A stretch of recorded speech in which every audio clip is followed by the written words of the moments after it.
اور صرف دین کے حوالے سے کہ ان کی بڑی خدمات ہیں، اللہ تعالیٰ ان کو صحت و سلامتی عطا فرمائے اور مزید برکتیں عطا فرمائے، اور ان کے لاتعداد لوگ چاہنے والے ہیں، اور نوجوانوں میں سے بہت سارے نئے خطیب ان کے خطابات سن کے دین کی طرف رغبت کرتے ہوئے پھر دین کی طرف آئے ہیں، اور وہ بہت اچھے خطیب بھی ہیں۔ اللہ تعالیٰ ان کو بھی برکتیں عطا فرمائے۔ تو جب اللہ تعالیٰ کسی کو عزت اور شہرت عطا فرما دیتا ہے اور ساری ساری زندگی لگا کے بھی بعض لوگوں کو وہ عزت اور شہرت نہیں ملتی، تو پھر وہ اپنا حسد اور بغض نکالتے رہتے ہیں۔ میں ایک جگہ پہ خطاب کرنے کے لیے گیا، درس قرآن تھا، تو درس قرآن کے بعد وہ کھانا کھانے کچھ دوست بیٹھے، تو ان میں سے ایک صاحب نے علامہ محمد عمران عاصی صاحب پر تبصرہ شروع کر دیا خطابات کے حوالے سے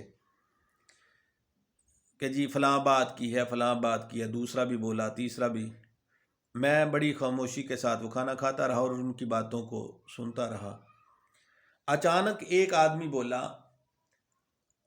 اور صاحب علم تھے، وہ کہنے لگے کہ آپ شبیر رضوی صاحب، آپ کیا کہتے ہیں ان کے بارے میں؟ میں نے کہا یار میں تو علامہ مولانا محمد عمران عاصی صاحب ان کے وسیلے سے اللہ سے دعا کرتا ہوں۔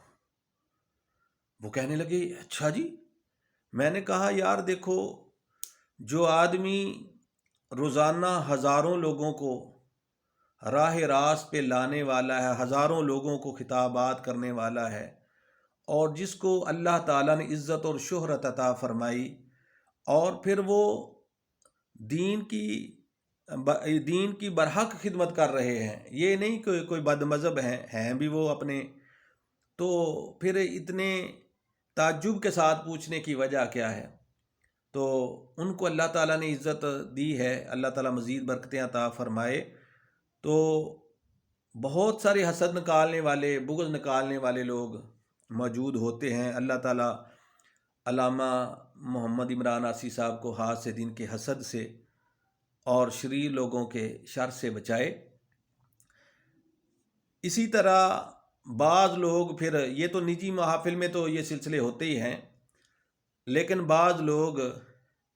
خواہ مخواہ کا ایک بغض نکالتے ہیں، اور جو اصل میرے اس جگہ گفتگو کرنے کا سبب بنا ہے، بعض لوگوں کو میں نے سنا کہ وہ خواہ مخواہ آپ کے خطابات پہ تبصرے، اور ایک صاحب تھے وہ اپنے آپ کو مفتی بھی وہاں لکھا ہوا تھا، اور میں جان بوجھ کر ان کا نام نہیں لے رہا، اس لیے کہ ان کی بھی عزت ہے اور وہ بھی دین کی خدمت کر رہے ہوں گے، تو ان کے چاہنے والوں کو تکلیف نہ ہو، اور صرف اس لیے کہ اصل اصلاح کرنا مقصد ہوتا ہے۔ وہ مفتی صاحب نے علامہ مولانا محمد عمران عاصی صاحب کے خطابات پر تبصرہ شروع کیا، اور فرما رہے تھے کہ کچھ بندیاں نے آ کے مینوں دسیا کہ انہوں نے گلاں وچ کیتیاں نے خطاب دے، تے میں کہا تسی 40 50 60 ہزار انہوں نے دیندے ہو تے پوچھدے سانوں،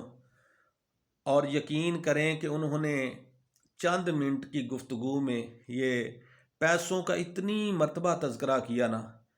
کہ ایک صاحب علم بندے کو اس طرح کی باتیں ویسے ہی زیب نہیں دیتی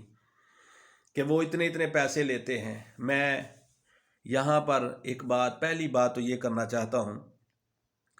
کہ یہ جو خطباء ہیں جو کسی سے طے کر کے آتے ہیں،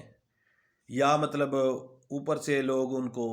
وہ پیسے دیتے ہیں، وہ اپنا ہدیتاً پیش کرتے ہیں، آپ مفتی صاحب ہیں، آپ خود فتویٰ دیں کہ کیا طے کر کے جانا یا ویسے لوگ جو ہدیہ پیش کرتے ہیں کسی کا لینا جائز ہے یا ناجائز؟ جب آپ خود بولیں گے کہ فی زمانہ اس کو علماء اور مفتیان کرام نے جائز قرار دیا ہے، تو پھر اس پر اتنی مرتبہ حقارت سے تبصرہ کیوں؟ اصل بات یہ ہے کہ مجھ جیسے کئی ایسے لوگ ہیں کہ جن کو اپنے بچوں کی روٹی پوری کرنا مشکل ہو گیا، لیکن اگر ہم جیسے لوگوں کو، یا یہ صاحب جو تبصرہ فرما رہے تھے، ان کو کوئی خود آ کے دے اور وہ قبول کر لیں تو کیا یہ ناجائز ہوگا؟ تو بہرحال یہ باتیں ایک مناسب باتیں نہیں کہ ایک جائز کام پر اگر جو طے کر کے نہیں جاتے وہ تو تقویٰ کی اعلیٰ منزلوں پر فائز ہیں اور اچھی بات ہے، لیکن جو اس طرح بھی جاتے ہیں تو کیا مفتیان کرام اس کو ناجائز قرار دیتے ہیں؟ تو یہ ایک خواہ مخواہ کی باتیں ہوتی ہیں۔ دوسری بات یہ ہے کہ وہ فرمانے لگے کہ مجھے لوگوں نے یہ مسئلہ پوچھا تو میں نے کہا کہ پیسے انہوں نے دین دیو تے مسئلہ ساڈے کو پوچھ دیو۔ اب مجھے بتائیے، پھر پیسے بھی تہانوں دین تو مسئلہ بھی تہاڈے کو پوچھن پھر جائز ہے؟ آپ خود ہی اس بات پہ اپنا تبصرہ فرما لیں کہ ایسی باتیں صاحب علم لوگوں کو مناسب نہیں۔ آپ میرے بھائی ہیں، ایک اصلاح کے لیے، اور نام بھی نہیں لے رہا کہ کئی لوگوں کو پتہ بھی نہیں چل سکے گا۔ تو بہرحال میں بات یہ کر رہا تھا کہ جب آپ کے نام کے ساتھ مفتی لکھا ہوا ہے تو پھر آپ مہربانی فرمائیں نا، کہتے کہ بھئی میں نے علامہ مولانا محمد عمران آسی صاحب سے رابطہ کیا، ان کو بتایا کہ یہ اعلیٰ حضرت رحمۃ اللہ علیہ نے یا باقی بزرگوں نے اس واقعے کو من گھڑت کہا ہے، تو اس کے باوجود بھی ان تک یہ بات پہنچانے کے باوجود پھر وہ بات بیان کر رہے ہیں، تو پھر تو کسی کو ملامت کی جا سکتی ہے۔ لیکن اگر آپ نے مفتی کا کام ہوتا ہے کہ اگلے تک بات پہنچانا، اور اگر پھر بھی وہ نہیں، اگر آپ نے اعلیٰ حضرت رحمۃ اللہ علیہ کا نام لیا ہے تو کیا کسی پر بات کرنے سے پہلے اعلیٰ حضرت رحمۃ اللہ تعالیٰ علیہ تقویٰ کی بنیاد پر اگلے کو خط وغیرہ نہیں لکھتے تھے یا ان سے رابطہ نہیں کرتے تھے؟ اس کے بعد یہ باتیں ہوتی تھیں، وہ تو تقویٰ کے پہاڑ تھے، اعلیٰ مقام پہ تھے، ان کا نام لے کے خواہ مخواہ کسی کے خطاب پہ اسی طرح تبصرہ کر دینا۔ اور دوسری بات یہ ہے